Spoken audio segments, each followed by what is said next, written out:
धन्य ती पंढरी धन्य चंद्रभागा असं म्हणत आज पंढरीमध्ये लाखो भाविक विठुरायाच्या चरणी लीन होत आहेत। सावळ्या विठुरायाचं रूप डोळ्यात साठवण्यासाठी आतुर वारकरी आधी चंद्रभागेत स्नान करतात। 18 दिवसांचा शीण एक क्षणात या वारकऱ्यांचा दूर होतो।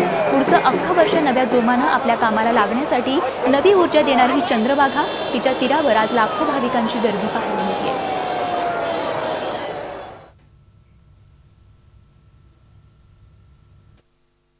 संत ज्ञानोबा माऊली पालखी सोहळा, संत तुकाराम महाराज पालखी सोहळा यांच्यासह राज्यभरातून सगळे पालखी सोहळे पंढरपुरात काल दाखल झाले।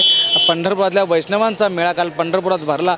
त्यानंतर आज वैष्णवांनी आज सकाळी आषाढी एकादशी निमित्त आज चंद्रभागेमध्ये आपलं पवित्र स्नान करण्यासाठी ते आता चंद्रभागेच्या वाळवंटामध्ये सगळ्या वारकऱ्यांचा हा मेळा भरलेला आहे। ह्या वारकऱ्यांचा मेळा जणू हा समुद्र, ह्या भक्तीचा समुद्रच पंढरपुरामध्ये लोटलेला आहे।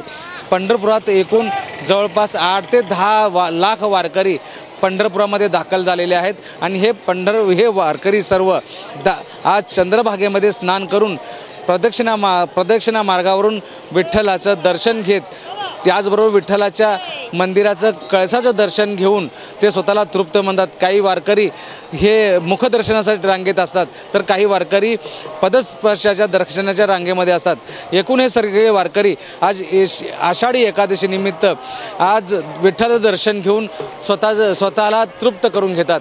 एकूणच हा भक्तिसागर पाहिला तर वारकऱ्यांसाठी हा सगळ्यात मोठा सणच म्हणावा लागेल। व्हिडिओ जर्नलिस्ट दिनेश शिंदेसह संजय पवार, झी मीडिया, पंढरपूर। झी 24 तास रहा एक पाऊल पुढे।